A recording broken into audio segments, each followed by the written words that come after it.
CDL Practice Test, Texas, Air Brake, Part 3. Question number 53. When operating a vehicle with a dual brake system, a driver should A. Let the vehicle warm up before driving to ensure that fuel reaches the engine. B. Begin driving just after the vehicle starts. C. Pump the pedal about 20 times to build pressure, then begin driving. D. Wait to begin driving until the air compressor builds up a minimum pressure of 100 C in both the primary and secondary systems.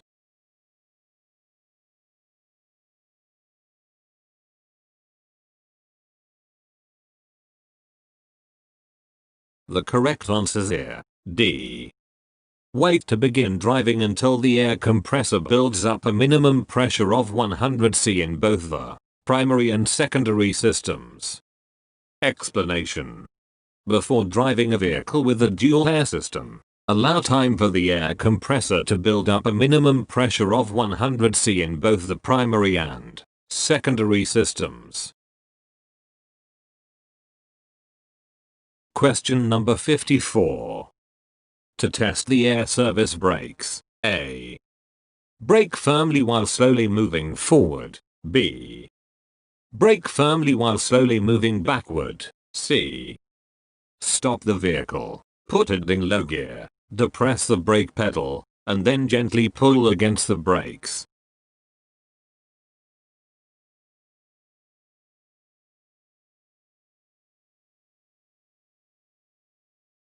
The correct answer is A. Brake firmly while slowly moving forward. Explanation. To test the service brakes, wait for normal air pressure, then move your vehicle forward slowly, at about 5 mph, and brake hard. Check whether your vehicle stops promptly without pulling to one side or the other. Question number 55. To check the slack adjusters on S-cam brakes, park on level ground, chock the wheels, and release the parking brake. Then, use gloves to A. Tap the rotors. B. Push on the brake drums. C. Turn the brake discs. D. Pull the slack adjuster.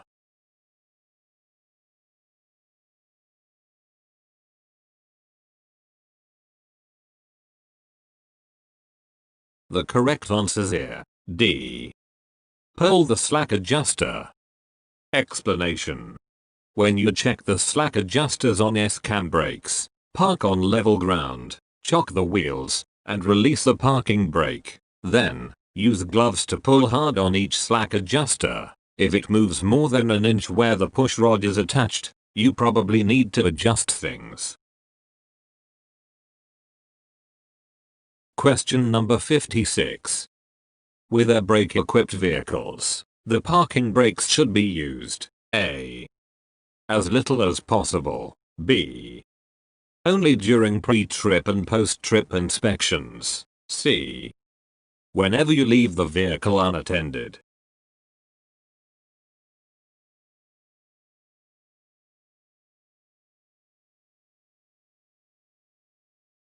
The correct answer is C. Whenever you leave the vehicle unattended. Explanation. Because air pressure can leak when you're away from your vehicle, it should be set with the parking brake to keep it from rolling. There is an exception to this rule. If the brakes are too hot or wet, use wheel chocks instead to avoid brake damage or freezing. Question number 57. When you pull hard on a slack adjuster, if it has more than of free play, the slack adjuster may need adjustment. A. 1 inch. B. 1/4 inch. C. 1/2 inch.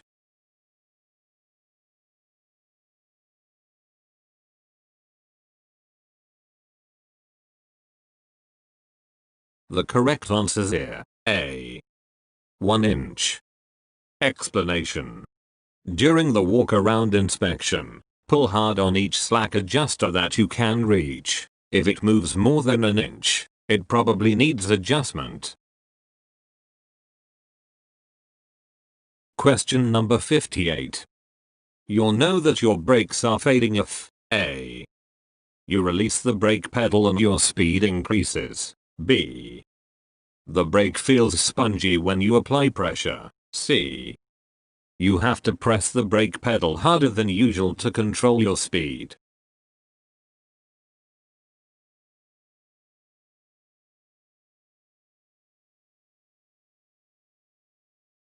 The correct answer is C. You have to press the brake pedal harder than usual to control your speed. Explanation. If your brakes begin to fade, you'll notice that you have to press the brake pedal harder to achieve the same braking effect as before. If your vehicle is so equipped, check the application pressure gauge to see just how much pedal effort you are employing. If the brakes continue to fade, you may not be able to slow down or stop at all. Question number 59. What is the best way to test your vehicle's low air pressure warning signal? A. Manually let the air out of your brakes and see if the signal comes on. B. With the engine off, step on and off the brake pedal to lower the air pressure below 60 C. C. Pump the brakes while your vehicle is fully on.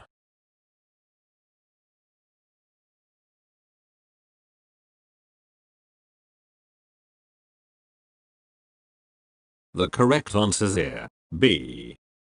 With the engine off, step on and off the brake pedal to lower the air pressure below 60 C. Explanation. The best way to test the low air pressure warning signal is to turn off the engine of your vehicle, while leaving the electric power on, then step on and off the brake pedal. The low pressure warning signal should come on when the pressure falls below 60 C. You should never need to get down to 30 C. Question number 60. A combination vehicle air brake system cannot leak more than C per minute with engine off and brakes released. A. 4. B. 2. C. 1. D. 3.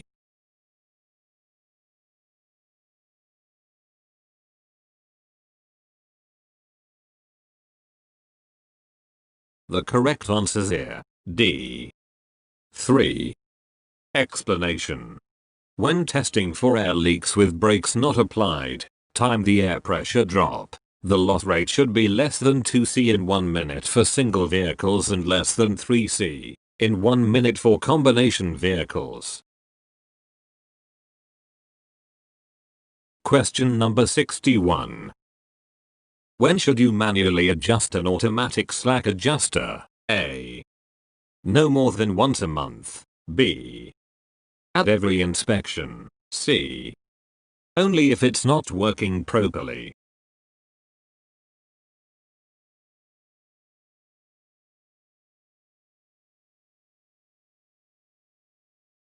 The correct answer is C. Only if it's not working properly. Explanation.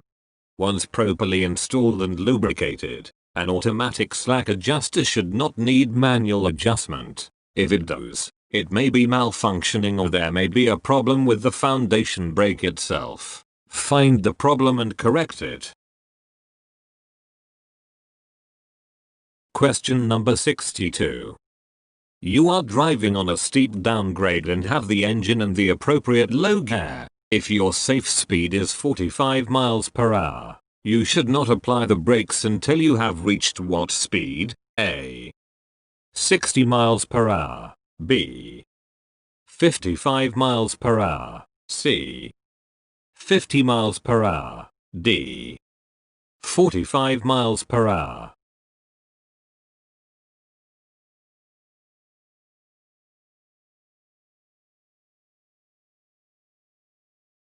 The correct answer is D. 45 miles per hour. Explanation.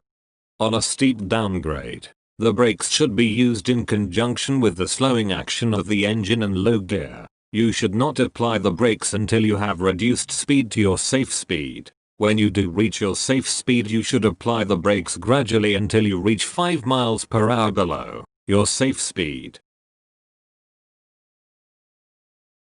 Question number 64. What does it mean when the wig-wag drops a mechanical arm into your view? A. One or more of the braking systems has failed. B. The front brake limiting valves cut the pressure to the front brakes. C. You are applying too much pressure to the brakes. D. The air pressure in the system has dropped below 60 C.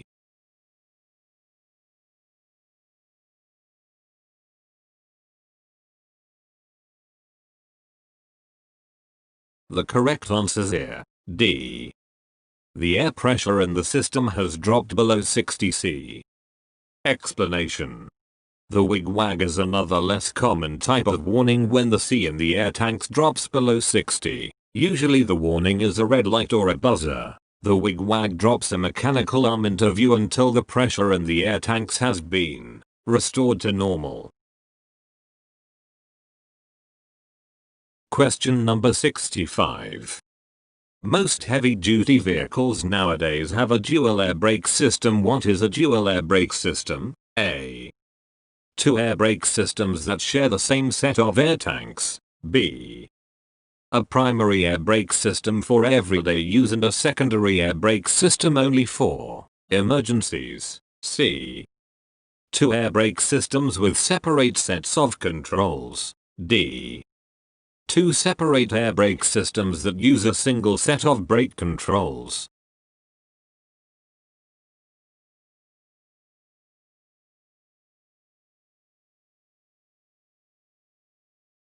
The correct answer is here.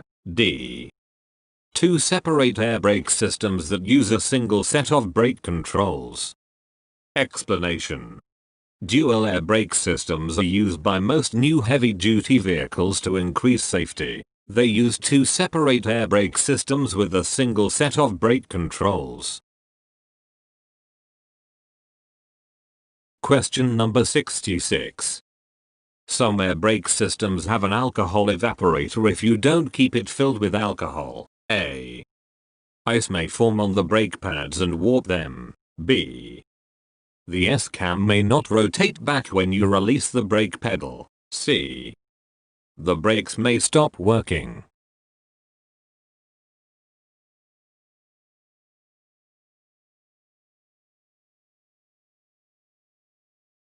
The correct answer is here. C. The brakes may stop working. Explanation. In cold weather, check the alcohol level in the evaporator daily. Refill the evaporator as needed. The alcohol vapor keeps ice from forming in the lines and valves. Without it, ice could form in the system and stop your brakes from working. Question number 67. Most heavy-duty vehicles use A. Mono air brake systems. B. Triple air brake systems. C. Quadruple air brake systems. D. Dual air brake systems.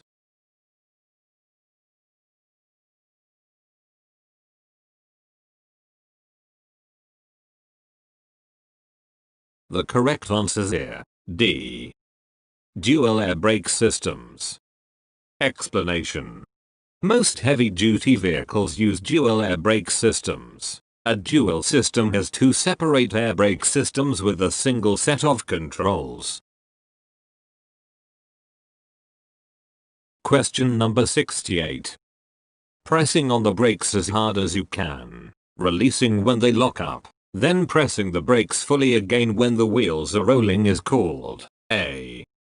Anti-lock braking. B. Impact braking. C. Controlled braking. D. Stab braking.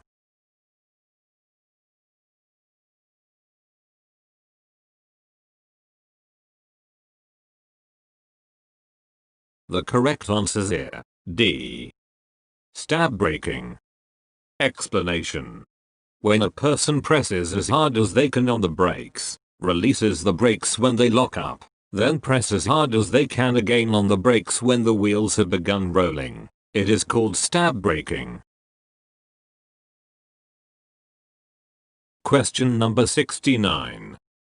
If your truck or bus has dual parking control valves, you can use air pressure from a separate tank to A.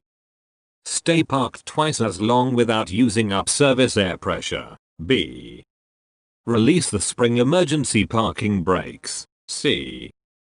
Balance the service brake system when you are parked.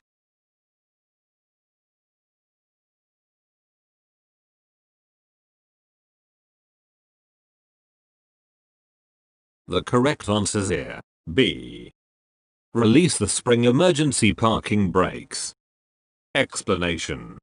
With a dual parking control valve you can use the pressure from a separate air tank to give enough air pressure to release the spring brakes and move your vehicle. This is very useful in emergency situations. Question number 70. If your truck or bus has dual parking control valves, you can use air pressure from a separate tank to A. Balance the service brake system when you are parked. B. Stay parked twice as long without using up service air pressure. C. Release the spring brakes.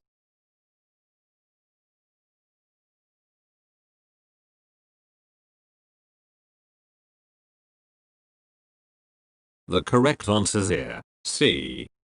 Release the spring brakes. Explanation. Even after a braking problem has caused the spring brakes to come on and stop your vehicle, you may need to move the vehicle again, perhaps to get it out of immediate danger. Some vehicles such as buses have a separate air tank that can be used to release the spring brakes. You can then move the vehicle, after which you can set the spring brakes again. This action is controlled by dual parking control valves. One valve lets airflow from this air tank to release the spring brakes, and the other valve sets them again.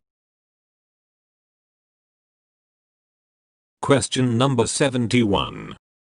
How do you brake when you drive a tractor-trailer combination with ABS? A. Brake harder than usual. B. Slam on the brakes whenever you need to slow down. C. Use stab braking. D. Use normal braking procedures.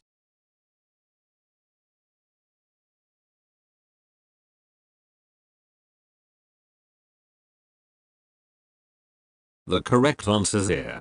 D. Use normal braking procedures. Explanation.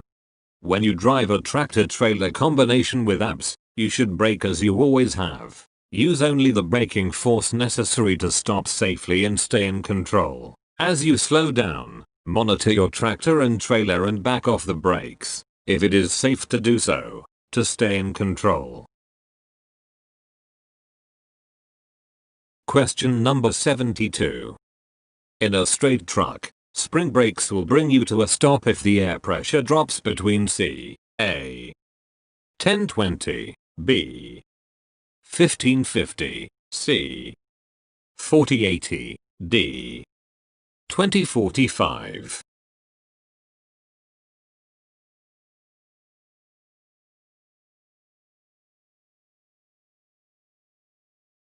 The correct answer is here. D. 2045. Explanation. In general, spring brakes will bring a straight truck or tractor to a stop when the air pressure drops between 20 and 45 C. However, you shouldn't wait for this. Once your low air pressure warning comes on, try to stop right away while you can still control the brakes. Question number 73. Wedge brakes have a chamber push rod. What does the push rod do? A.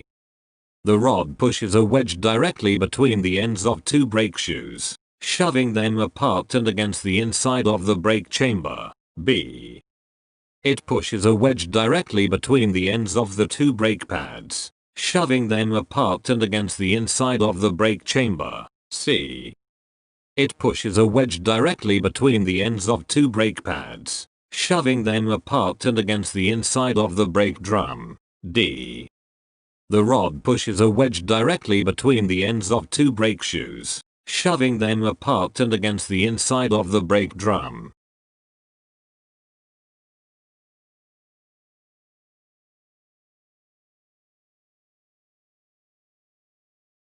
The correct answer is here, D. The rod pushes a wedge directly between the ends of two brake shoes, shoving them apart and against the inside of the brake drum. Explanation. There is a chamber push rod that wedges between the two brake shoes. It pushes them apart and against the inside of the brake drum, causing friction. Question number 74. Checking the air compressor drive belt should be done during what step of the basic 7-step inspection procedure? A. Step 1. Do vehicle overview. B. Step 7. Start engine and check brake system. C. Step 5. Do walk around inspection. D. Step 2. Check engine compartment.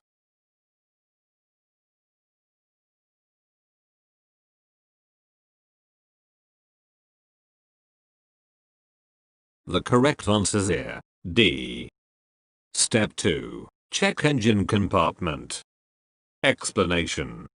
The condition and tightness of the belt should be checked when checking the other belts. This falls under Step 2. Check engine compartment. Question number 75. Spring brakes are A. Brakes that come on automatically on a truck or tractor when the C drops too low. B. Made up of powerful springs that are held back by a pressure while you are driving. C. Not going to take full effect until your C drops to a certain range, typically 20 to 30 C. D. All of the above.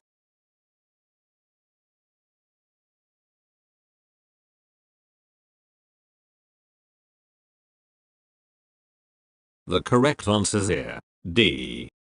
All of the above. Explanation. Spring brakes are an important backup system. Powerful springs that automatically apply the brakes if they sense that air pressure has been lost. For some reason, such as a leak, they will also apply the brakes if the C gets too low. Although ideally, you should take control of your brakes before that happens. Question number 76. When you push the brake pedal down, what force or forces push back against your foot? A. The air pressure from the air brake system. B. The hydraulic system within the brake pedal. C. The hydraulic system within the brakes and the air pressure going to the brakes. D. The spring and the air pressure going to the brakes.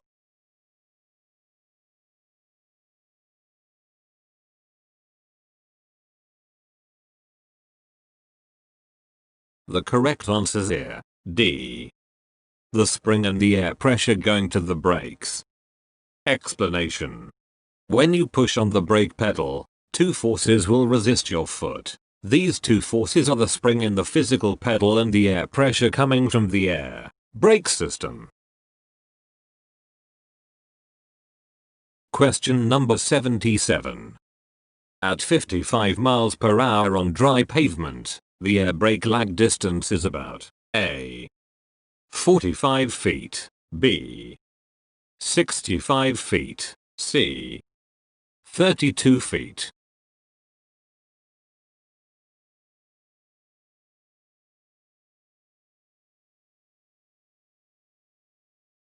The correct answer is here, C. 32 feet. Explanation. When you depress the brake pedal, it will take perhaps a half second for the air to reach the brakes. At 55 miles per hour, your vehicle will travel about 32 feet in that time before the brakes kick in. This will add to your total stopping distance.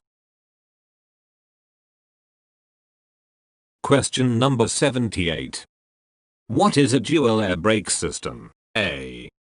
A two-brake system, one brake operates the front brakes, and one operates the back brakes. B. A two-brake system, one brake for each side of the vehicle. C. A two-brake system, one brake for daytime driving and one for nighttime driving.